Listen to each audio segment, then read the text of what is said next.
দুটো কুকুর ছিল, একটা শহরের কুকুর আর একটা হচ্ছে জঙ্গলের কুকুর। খুব মনোযোগ দিয়ে শুনুন। শহরের কুকুর মাঝে মাঝে জঙ্গলে বেড়াতে যেত। কি করতে যেত? বেড়াতে যেত। তো শহরের কুকুর খায় বেশি, গোস্ত খায়, পরোটা খায়, শরীরে গোস্ত বেশি না কম? বেশি। জঙ্গলের কুকুর, জঙ্গলে তো মানুষজন নাই, খাওয়ারও নাই। তো শহরের কুকুরটা যখন গ্রাম থেকে, শহর থেকে যখন আসে, তখন ওই জঙ্গলের কুকুরটা তাকায় দেখে যে খুব মোটা, কি সুন্দর দেহ আর স্ট্রাকচার নিয়ে একটা কুকুর মাঝে মাঝে জঙ্গলে বেড়াতে আসে। এর মাথার ভিতরে কাজ করা যে আমিও কুকুর, সেও কুকুর, ওর দেহ এত মোটা, এত সুন্দর দেখতে, আর আমার ভিতরে কোনো বস্তু মস্তু কিচ্ছু নাই, ব্যাপারটা কি? I have to know the secret. রহস্য কি আমাকে জানতে হবে। এবার রহস্য জানতে তো বন্ধুত্ব করতে হবে, করতে হবে কি হবে না? এবার সে কুকুরের সঙ্গে বন্ধুত্ব স্থাপন করেছে। তার সঙ্গে বলেন তো, শহরের কুকুর। তার সঙ্গে কুকুর কয়টা?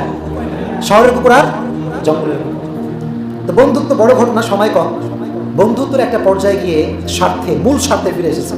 বন্ধু একটা জিনিস জানতে চাই, বলবা? জঙ্গলের কুকুর কাকে বলছে? বলেন কাকে বলো? বন্ধু অবশ্যই বলবো, কেন না বলো।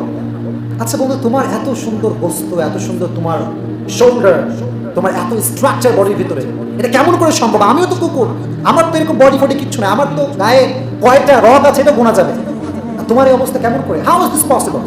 এবার শহরের কুকুর বলছে, বন্ধু আমি তো খাই ভিটামিন যুক্ত খাবার, আমি খাই যেই খাবার খাইলে মানুষ মোটা হয়, আমি খাই সেই খাবার। তুমি কি খাও? বলে আমি চিকেন খাই, মাটন খাই, বিরিয়ানি খাই, পরোটা খাই, দুধ খাই, ডিম খাই, যত ভালো ভালো সুষম খাদ্য আছে, হেলথি ফুড আছে, সব আমি খাই। ওর মাথা তো খারাপ, কেমনে তুমি খাও এইসব? বন্ধু তুমি কি খেতে চাও? বলে হ্যাঁ আমি খেতে চাই। তাহলে আমার সঙ্গে চলো, let's go to the city. কোথায় যাবা? শহরে। চলো শহরে চলো, তোমাকে গোস্ত পরোটা আমি তোমাকে খাওয়াবো। এবার শহরের কুকুর গ্রামের বন্ধুকে নিয়ে, জঙ্গলের বন্ধুকে নিয়ে শহরে গিয়েছে।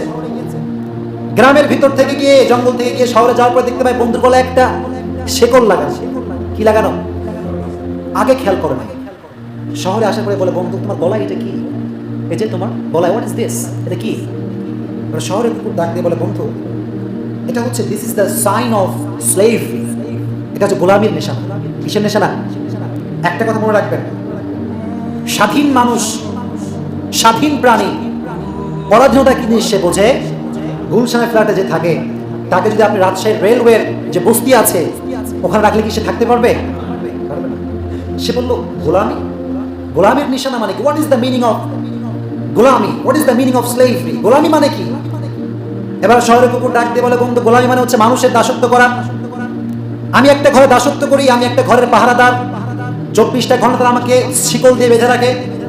মাঝে মাঝে যখন আমি ক্লান্ত হয়ে যাই তখন আমাকে ছেড়ে দেয়, তখন আমি তোমার সঙ্গে দেখা করতে যাই, তোমার সঙ্গে ঘোরাফেরা করি। আবার যখন আমার ঘোরাফেরা শেষ হয়ে যায় তখন আমি আবার ফিরে আসি, তখন আমাকে আবার এই বেড়ে বাঁধা হয়। আবার রাতের অন্ধকারে যখন সবাই ঘুমিয়ে যায় তখন আমি ঘুমাতে পারি। রাতের অন্ধকারে যখন আননোন কোনো পারসন বাসার ভেতরে এন্ট্রি নেয় তখন আমি বাধা দেই। চোর আসলে চোরকে আমি বাধা দেই।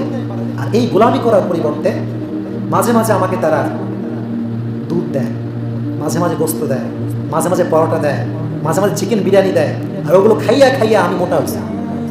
এটা শুনে জঙ্গলের যে কুকুর, হি ওয়াজ জাস্ট থান্ডার, প্রচল অবাক হয়ে গেছে, থক হয়ে গেছে। কি কয়?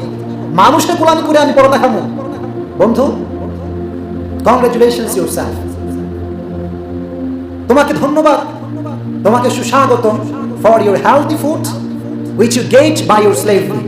তুমি যে গোলামি করে পরোটা খাও, মানুষের কাজ করে পরোটা খাও আর রুটি খাও, তোমার পরোটা তোমাকে মোবারকবাদ, তোমার পরোটা তোমাকে মোবারকবাদ। আর আমি স্বাধীন মানুষ, আমি স্বাধীন প্রাণী, আমার পক্ষে মানুষের গোলামি করে খাওয়া সম্ভব।